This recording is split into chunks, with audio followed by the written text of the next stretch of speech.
Bryce Mitchell. Doug Nasty. I like flat. that name. Well, my farm's flat, so I know the Earth's flat. Bryce Mitchell against Ilia Topuria. Yeah.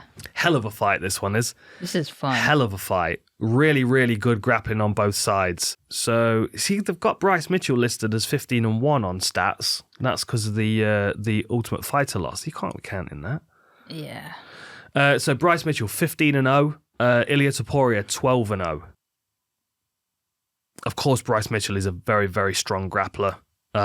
Beautiful twister. Lots and lots of twister attempts against, was it Charles Rosa? Like over and over again with that twister attempt. 9 submissions on his record, no knockouts. That's the big point of difference between these two. So of those 9 submissions, we've got 5 rear naked chokes, 2 triangles, an armbar, and a twister. Yes. On Ilia Topuria's side, we've got 4 knockouts and 7 submissions, 2 rear naked chokes, 2 guillotines, triangle armbar, anaconda. Yeah. 4 knockouts though. That's the big thing, especially because the finish he got over Jai Herbert with that right hand, hook to the body right hand.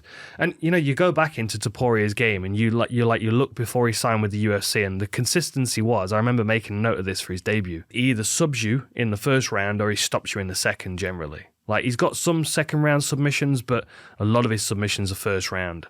Rear naked choke, mounted guillotine, anaconda, but then he's got wicked power in his right hand as well. Yeah. Really strong power in his right hand. And he fought, Ilia Topuria fought Ryan Hall, and I know it's, grappling-wise, they're not, it's not exactly the same, because yes, they are both grapplers, but Bryce Mitchell has kind of adapted it a little bit more to an MMA point, to where... And he can wrestle as well, Bryce Mitchell can, whereas Ryan Hall didn't have that option to take it down without trying to steal his socks. Yeah, exactly. But it was just the way he incorporated the ground and pound with somebody that was dangerous on the ground and still managed to get the fight finished. Yeah. And the amount of power he can generate, and it's just crazy. When he fought, what was it, Damon Jackson? The same, left body hook to overhand right. And if you see a lot of his videos where he's training and drilling, he's drilled that over and over and over again so much that it's second nature to him, even if it was in trouble, and that we did see him in trouble versus Jai Herbert. And he took a legit hard kick to the head by somebody a weight class above him, and same team as Leon Edwards, a kick to the head type knock you out. Yeah, Jai's very good. Very good. That was a big win for him, I thought. and it wasn't going his way, and he came out and he still got a knockout, so it tells me that if things don't go his way, he can still pull it out of the bag. It's not like everything's gone perfect and that's why I'm perfect. If that makes sense. Like I'm going through adversity. And then I found Bryce Mitchell's fight against Brad Katona. Yeah. Which was very difficult to find. Yeah, very difficult to find. It was really, really well hidden. Yeah. Well, Katona's left now. Is he in Brave, I think? Yeah. I think Brad. But see, like Brad Katona, he won the Ultimate Fighter in that same season that Bryce Mitchell was in. But he's not, of everybody on that season, Bryce is the one that's kind of come out as like the star, even though he lost in the semi-finals. Yeah. Lost by a rear naked choke. Yeah.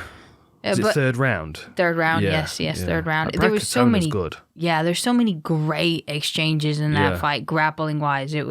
There's so much diversity of attacks from the ground from Bryce Mitchell. I feel Bryce Mitchell has a more creative and like good deep half guard sweeps. What was it? He had a reverse crucifix, and then he was like trying to triangle his legs into something else. So there's definitely a lot of creativity and a lot of transition.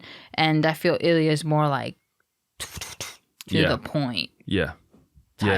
He's more direct with his MMA game than Bryce, I would say. Yeah. Because I think he's invested like 25% of his learning credits into striking, so he's got a more well-rounded game generally, which gives him confidence on the feet. Like Bryce Mitchell's been effective because he's been able to get fights to the floor, but if he's not able to get this fight to the floor, if Topuria is able to keep this one on the feet, then where does Bryce Mitchell's striking look? You know what I mean? That's my concern for him, because I feel like on the floor, because Bryce has gone 90% of his game is jiu-jitsu, or at least it's kind of how it seems so far. I feel like he might have an advantage on the floor against Topuria. He might be able to keep throwing enough stuff at him and be creatively aggressive that Topuria is on the back foot and having to scramble out and bail and not really wanting to stay there and post and ground and pound like he was against Ryan Hall. Yeah. Like I could see Topuria like really desperately wanting to bail out of those situations to keep it on the feet. So then then the battle really in this fight is Bryce Mitchell trying to get the fight to the floor and Topuria wanting to keep it on the feet because he can punch. Yeah.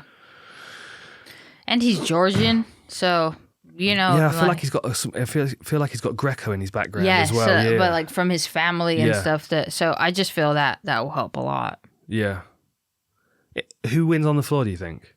If this was just a grappling match, yeah, no I think striking. Bryce Mitchell would win on the floor if it was just a grappling match. Which is crazy because most of the time when it's Ilia Topuria, people are talking about how good his grappling is. Yeah, but I feel like it's really good with the combination of strikes as well. Like that helps bring his grappling to another level when you mix with his physicality and everything together, like his complete fullness. But in like a jiu-jitsu points type of way.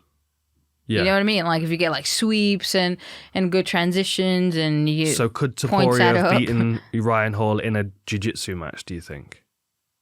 I don't think many UFC fighters beat Ryan Hall in a jiu-jitsu match though. I think Bryce Mitchell does. It's interesting, isn't it? Because it's like it's difficult to kind of because like the thing is like Ryan Hall's obviously got really really good jiu-jitsu, but he just doesn't have the means to get the fight to the range where he wants it. But he's also not very like physically strong. No. He like lives in injuries and surgeries and stuff. So that's a factor. If it's not a factor, why does Andre Galvao look like? Little mini Hulk. It's like, no, strike doesn't matter, and you're just like, don't look like it. Yeah, I kind of don't know which way to go on this one. I'm leaning towards Topuria because he's more of an MMA fighter. I'm going for Ilia Topuria for this, But I think, honestly, I think either way I'll be surprised in this one. Like I think if Bryce Mitchell was able to take Topuria down, dominate him on the floor and submit him, that's going to be a real surprise to me. Yeah. If Topuria is able to keep this fight on the feet and stop Bryce Mitchell taking him to the floor and tangling him up at least for periods of time, I'll be surprised. Mm-hmm. Like I don't think either one of these guys is going to shut the other one out completely. No, I think it's going to be quite quick. It reminds me a little bit of the first fight in the card, like prospects, but further along in their careers. For sure.